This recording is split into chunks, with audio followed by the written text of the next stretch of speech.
So, Bassel, I see quite a few protests and some scuffle happening with the security forces in Iraq. And there's also a lot of speculation about what will happen to the security establishment in the region once the US decides to withdraw, like they did from Afghanistan. Could you please pitch in with that?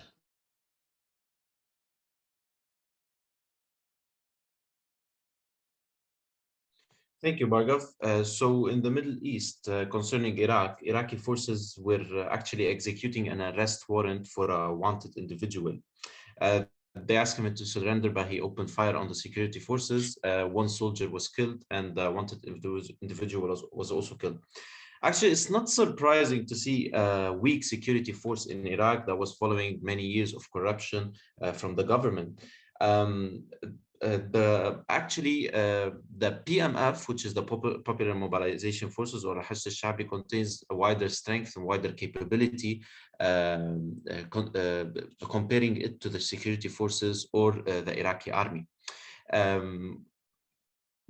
Businesses can also, this may also lead to challenges for businesses, actually, because the concentration in Iranian powers, especially Iranian proxies like the PMF, can lead for challenges as businesses may have to comply with non-governmental authorities.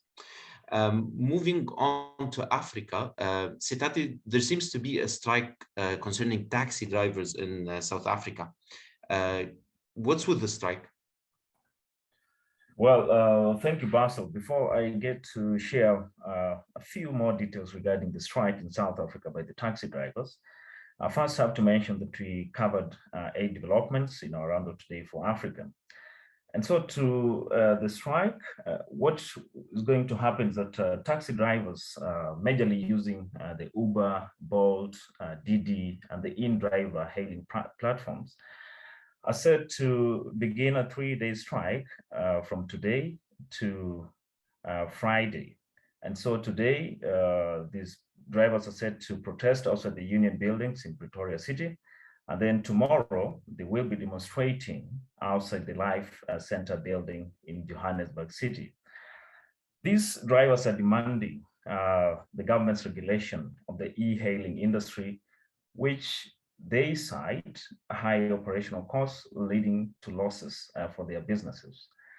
And this is said to affect other businesses which use the e-hailing taxi services.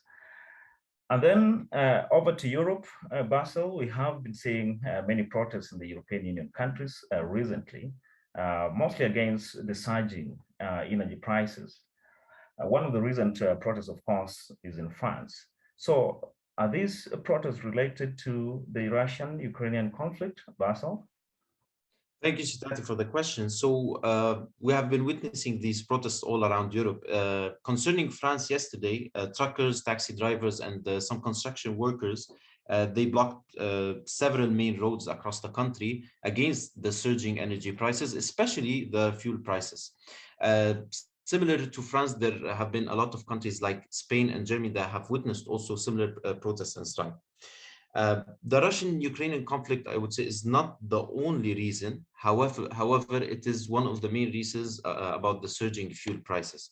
We expect more protests and more strikes concerning this matter, as well as businesses may undergo challenges due to the surging energy prices across Europe and across France especially. With that, it's a wrap from us. Thank you very much for joining us today. Those who would like to know more about our bespoke membership services, they can directly reach out to us. We'll be happy to have a briefing as well about our services and our coverage across EMEA and Asia Pacific. Thank you.